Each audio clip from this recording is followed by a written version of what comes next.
Hello? Okay, hi everyone.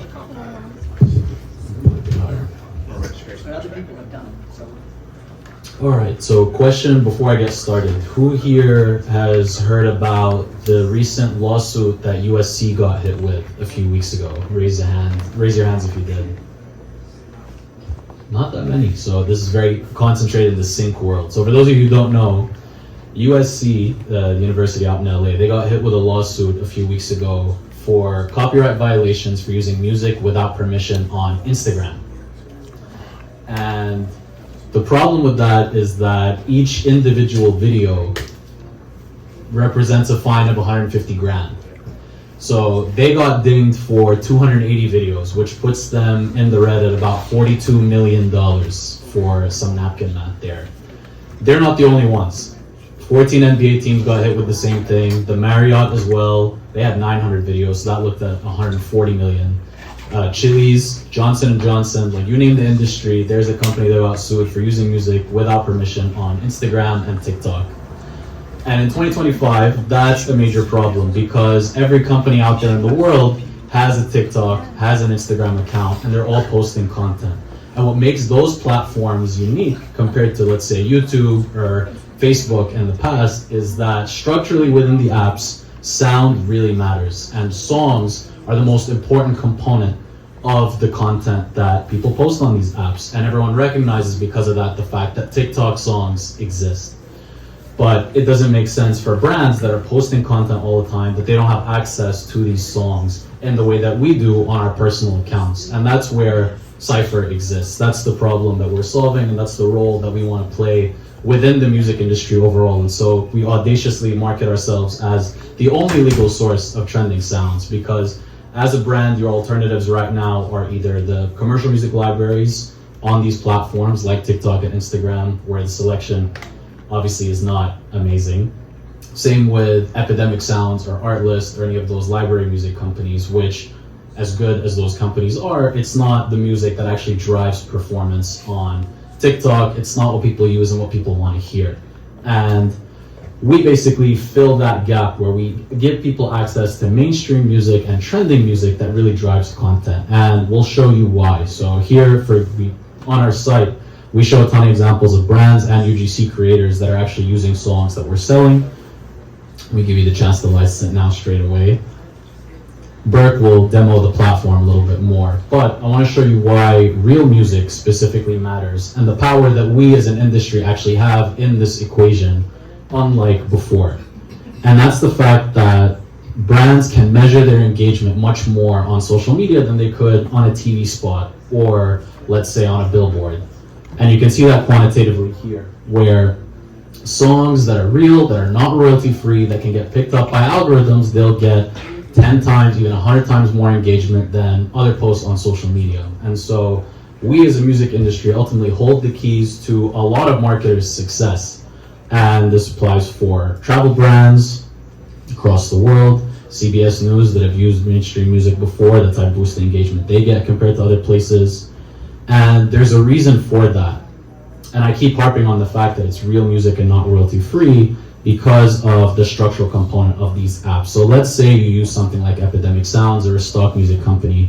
The sound, the icon for the sound that you're using, you'll just say original audio, and it'll be the same as the profile picture on your account, whatever platform it is. However, when you use real music, which is what PepsiCo did when they bought a song off of CIPHER, the icon for the sound gets replaced with the album cover of the song that they bought. And it'll even include, it'll say may include audio from this track, and it gets it correct. And my brother shamelessly commented on this to help boost it, so if anyone recognizes the last name. But yes, it's that effect where the icon changes. The algorithm picks up on the fact you're using a real sound that gives you this multiplier on social media. And that is what we're selling on the buy side. For the label and publishers of the world, this is what we're essentially saying for your sync licensing operation. Prior to TikTok and Instagram, it was all about maximizing the dollar value of each individual deal. You know, you wanted your big ticket syncs for Super Bowl spots. you wanted TV shows, you wanted iconic movie scenes that you want your song synced to, and you want it to be unique for 5, even 6 figures. That's not what's happening here, because social media managers don't have $10,000 to spend for one TikTok, and ultimately those kind of budgets don't exist in the same way anymore. But what is happening is that on any given day, let's say one song goes viral. Like a few years ago, there was Sunroof by Nicky Ure, some of you might remember. He put it on TikTok's commercial music library for free, so brands could just tap it and use it, no questions asked. And when it went viral 3 years ago, 2 million businesses used that song for free. So my question, before I hand it off to Burke to show you how we sell these songs, is imagine how many of those companies, how many of those 2 million had $100 to spare, and just think about then the opportunity for monetization for you as a label, where instead of trying to maximize the value of your one big ticket sync, you go for pure volume, where all the companies want to use the same song that everyone else is using, and they really want to get in on the zeitgeist, they want to get in on the same TikTok dances, the memes, whatever it may be. That's what we should be enabling as a music industry, and that's where CIPHER wants to come in for that. And so I'll let Burke take it away and show how we sell this music to people. Amazing. Thank you, Ferris. Evening, everyone. My name is Burke, one of the co-founders of CIPHER. I'm just going to be walking you through the actual dashboard. And so, I think the problems in sync have been around for God knows how long, and also there's a lot of people that have tried to solve those problems. And I think where we think a lot of those folks have gone wrong is that they do all this amazingly hard work of pre-clearing those songs and coordinating all the rights holders, and then make nothing for the actual folks that need to actually go ahead and buy that. And so you may have seen on our actual landing page, and you'll see it also here on the actual product. This is buy-side focused, so I'm talking social media managers, social marketers, creative directors, and so on. We are building this for them so they can intuitively interpret how to actually go through the music industry and go through sync licensing. So what we see in front of us here, again, from the buyer's perspective, it could be someone at a brand, sports team, or an actual ad agency. This is the main dashboard here. I'm just going very simply left to right. First thing we have is our actual playlist. So this is 2000s nostalgia. This is pretty straightforward. Why I'm showing you this is because, I'm just gonna zoom in a little bit. Hope you can see that. Why I'm showing that is for every track that we have on the catalog, we show obviously the name and whatnot, but also what platforms it's applicable to. Thank you. What platforms it's actually applicable to. So for this one, you can see TikTok, Instagram, YouTube Shorts, Snap, LinkedIn. We also love to show the actual traction it's had. So this song, Neopet Graveyard, has 3.3 million streams on Spotify, and this artist has 37,000 followers on TikTok. It is an amazing feat to actually achieve. Buyers love to know that. Is that going to actually put them across the line to actually purchase a song? Maybe not. It still has to fit with that creative. This is certainly going to help them feel not alone. They're actually going to purchase any given song. So next on the actual dashboard is just moving to right is Jewels. And so again, since this is buyer focused, we're trying to have those customers go through as little choice overload as possible. So a lot of those folks that I mentioned have tried to solve this. They'll boast they have 2 million songs, 90 million songs, 100 million songs. One, I call bullshit, because that's entirely impossible to get all those rights holders together. But two, even if you did do that, it's so much empty work. Why? Because our buyers don't need 2 million songs. They don't need 100 million songs. They just need the right sound for that exact moment on social media. And so what Jewels is actually just an AI song selector for us. So what I'll say here, what I'll type in a second is, I have a project for like a bar in New York City, and we're doing a new beer promo or something like that. And this is not my computer, so of course it's hard typing on a new keyboard.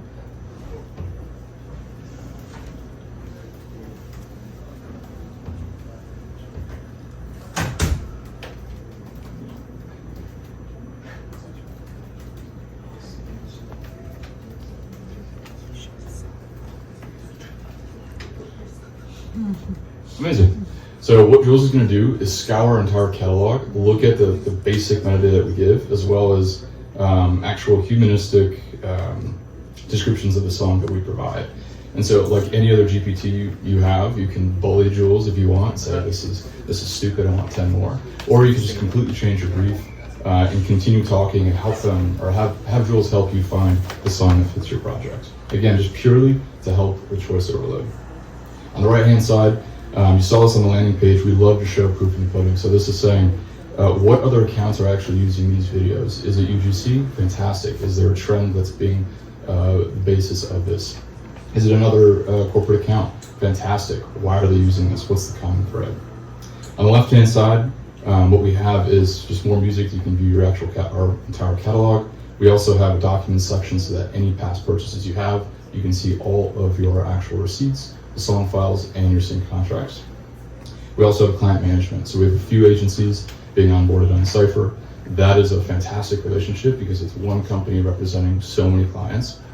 And here, if they find a song that fits one client, there's a good chance that it's going to be applicable to other clients that they have. So this is just a tool for them. To finish out the actual demo, we'll just take a look at how to actually license the song. So again, we're a little zoomed in here, but if I click down You Make Me Feel Good by Truces, I'll click on license. And I'll go to this checkout page. And so this is saying for this song, to use this in one video across all the social media platforms, it's $125. We give some basic FAQs like, where can I use this? How many videos can I use this for? Again, these are social media managers, marketers that probably don't understand music at all, and that's okay, they shouldn't. If I click Pay Now, it'll take me to this pretty basic checkout page. I'll input some fake information just for the demo, and I'll select the actual platforms I want this to be applied to. And just for this simple example,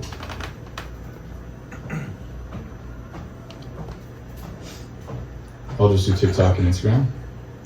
Since this is a demo account, we don't have an actual payment card in yet, but this would auto-populate. The last key part of this is the terms and conditions. And this is why sync has been such a pain in the ass, pardon my French, because so many folks, you got attorneys, accountants, rights holders, and buyers all fighting over this one document right here. And what we've done is simplify that for all those buyers and all those rights holders. So we take the information from the buyer, we take the information from the actual song itself, like the rights holders and splits, input a pretty standard, industry standard sync template. And if I scroll all the way to the bottom, I have all that really song specific information, but also the actual handles this is going to go to. So if I were to click accept terms of use, and if I were to actually put a card in there and check out, as a buyer, what I get is the actual receipt, because this is a business expense. I get the actual audio file, because that's what I actually pay for. And I, most importantly, especially for leadership and legal at these big brands, is the actual countersigned, completed PDF sync contract. And that is basically your permit to basically go off, use this song in any of the content that you have, saying I'm legal, I'm compliant, and I've done what I'm supposed to do for the music industry. And that's it. We have a few more features, but at this point, it's going to say it, so thank you. All right, you can take questions.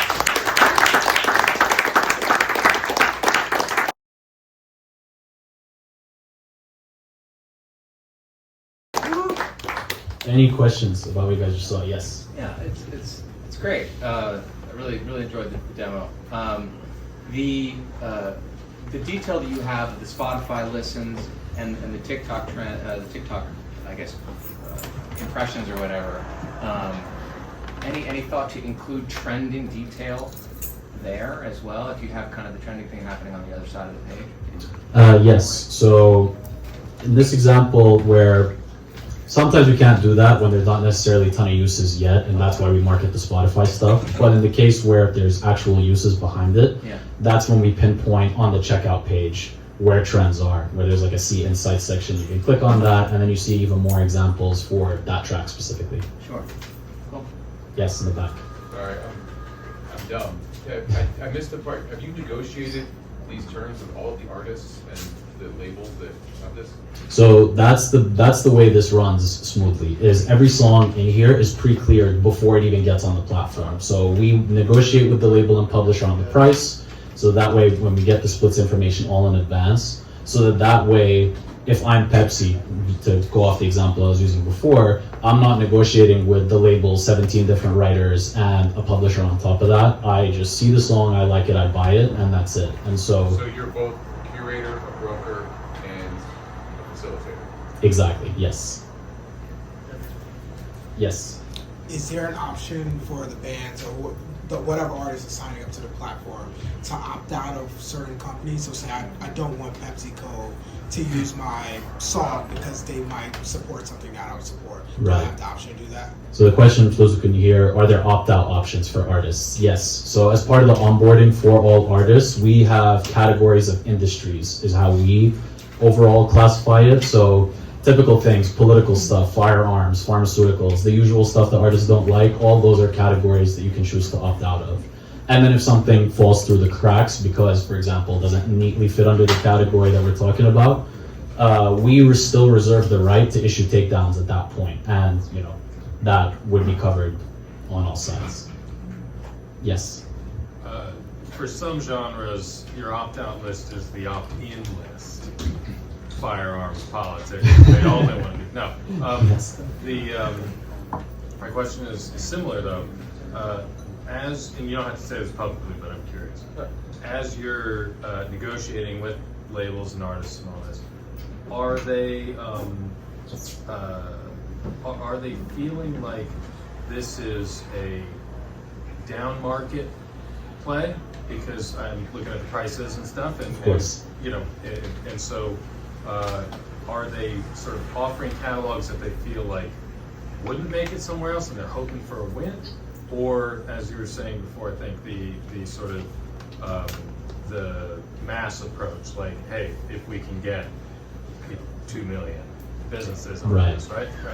So we cover that in two ways because we got a lot of those types of questions when we first started doing this. The first is temporary pre-clearance. And so the reason a lot of labels would agree to this kind of thing is that these songs are only available at that price for what we call a temporary purchasing window. So that way you're not really nuking the value of your song for all your other traditional syncs, and it reassures them in that way that after what we recommend being 60 days, songs off, they give us a whole new list of songs and the catalog stays fresh, we keep it going. The second way that we assure labels that their traditional syncs aren't going to be affected by this is that this is exclusively for short form platforms. Because there's also been obviously online campaigns that span months, big budgets, and it's a lot of media buys, display ads, banner ad placements. We don't cover that. We're specifically focused on platforms where, like I said before, the sound is a thing and it's something that people can click on and look at all your other videos using that same song, because that's something that's just completely unaddressed right now. So as long as we keep it exclusive to that domain and the price is temporary, we haven't had any issues with labels so far, and they are pretty happy with the price point. Yeah. In books, like Amazon Kindle Unlimited would be that example of publishers freaking out because suddenly books are free. You know? Yeah, which we don't want to do. The whole point of this is that artists should be making money off of all these millions of uses that people are doing every day, and especially because like the CML's payout structure, for those who don't know, sucks. Where you actually don't see a cent from TikTok's commercial music library until the videos that your song is on accumulate a minimum of 100 million views. Yeah. So you need to get to that point before you see anything at all. Whereas in this case, you get paid instantly. And so a lot of labels find that very appealing as like a revenue stream alternative to putting the song up for free, which is literally your only other option right now, and just hoping it gets to 100 million if there's traction. Yeah, we've found too that it covers both spectrums. So this is either a revenue driver or marketing exposure technique. So we've had artists, some amazing names that were just out in Ultra from Miami, really interested in this model. They didn't care too much at the price. They literally said, you price it at, we're not going to object. We're looking to just flood the market with this. On the other end, we've had lesser known artists that really want to price it at a higher point because this seems like they want it to come off as like a luxurious item. We had some thoughts on that model, but my point is you have both cases, again, worth revenue and marketing, and it just really depends on the artist. So. Yes. What do you know about the turnover of trending songs on, let's say, TikTok? So, is it like the news, the latest leak or whatever, and next week it's forgotten, or is it do these trending songs stay there for quite a while? Because I have a feeling that your inventory needs to mimic the trending songs, and if the turnover is, let's say, 3 months, in 3 months you need to have a different set of catalog of songs. So what do you know about the speed at which this turns over, or is like a Taylor Swift song always a trending song, or and it stays there forever? That's a very good question. So it depends on how you define trending. TikTok has two charts. They have a viral 50 and a top 50. So for the viral 50, it's about 2 weeks maximum where the song is kind of on there, and then it transitions into the general top 50 because that chart has a lot more staying power. Usually on average, 1 to 2 months. And if you're talking though super virality, where everyone's using it right now and there's something super hot and topical and everyone's making the exact same templated video, that is about 1 to 2 weeks maximum. So it just depends on your threshold. And to cover your part about Taylor Swift, the biggest kind of, obviously the mainstream songs that people love and recognize and are syncable, those are timeless. And those will always get you that same multiplier regardless, just because the algorithm rewards that kind of thing is what we've noticed. So do you have to have the same turnover that you're talking about? Or is it okay that your songs, like let's say, remain the same over the course of 2-3 months? We are keeping it at 2 months for now, just since so for context, we launched this back in January, so this is about 2 months old as a platform. So that's part of why, is as we're adding up more buyers just to see what genres stick, what don't. Over time, we're gonna experiment. Like, we're not married to that 60-day limit for the turnover on our catalog. That's just our recommendation for now, because we wanna make sure that the multiple labels we work with get sales, as opposed to like they go through all this work clearing a song and then it's only there for a week and then it's gone. That to me right now like doesn't really make much sense. So it all depends on, over time, the types of songs we get, the type of buyers we get, how fast they all move. So it's all very flexible right now. We're, it's just the three of us. It's Burke and I and Lucas here as well, if you have any technical questions. Yes, you have a question in the back. USC got sued for a big amount of money. Yes, right? 42 million. Which is a good marketing tool for you. Absolutely. You're going to have to do some educating here. The social media manager there probably had no idea what they were getting themselves into. Just a guess. I don't actually know. You mean the prior social media? Yeah, it's still there. And so I'm curious if is there a sweet spot for buyers on this of brand size? A lot of smaller brands are probably doing this and getting away with it, and it's not a big issue. I'm sure that the rights holder is targeted USC because they knew that they had cash. So I'm curious, is there a sweet spot for the buyer here if you're trying to go after? The buyers that we're going after specifically? Yeah, are you going after other USC size entities, or does everybody need to do this? Small creators under a certain threshold of follower count, maybe not. I'm curious to know if there's a sweet spot in either audience size or industry that really, really needs this to make sure that they're staying above board legal. 100%. So the first bit I'm about to say stays in the room if you're interested in actually doing this for your own marketing. That's why we're here. So for small and tiny companies, if you're just doing this for organic social, like odds of labels finding you, not super high. Because also the way these lawsuits are built up is they build up a dossier of like every use case you have over years. And so like the USC one, my guess is that it probably starts at 2021 and ends at like 2023, which is when everyone was doing this. But to answer your question, for what we look for, it's everyone, because even for the small companies that no one's heard of, the moment they want to sponsor their post or make it paid, they need something like this, because the scrutiny becomes that much harder. Because the moment you boost your post on social media or you make it sponsored, that's an ad. And that is like everyone, even Instagram, even TikTok, like even they will come for you for like doing something like that illegally. So even for small companies, we encourage them that, hey, you can use this for your paid media as well. Bigger brands, they need this for every single thing, and their legal teams are much more afraid. So really for us, we're very agnostic on brand size, brand industry. Like I mentioned before, literally every industry is getting sued for this. So USC for us is good because it opened up colleges as an avenue for us. We literally didn't even know that they would get hit with something like this, honestly, because I thought they were nonprofits, but apparently even they get dinged for this too. So we're always our customer base grows every day. Every time I read more about like someone getting sued for this type of thing. But yeah, in conclusion, long way of saying everyone can be a customer for this if we want, including you guys. All right, thanks so much, guys.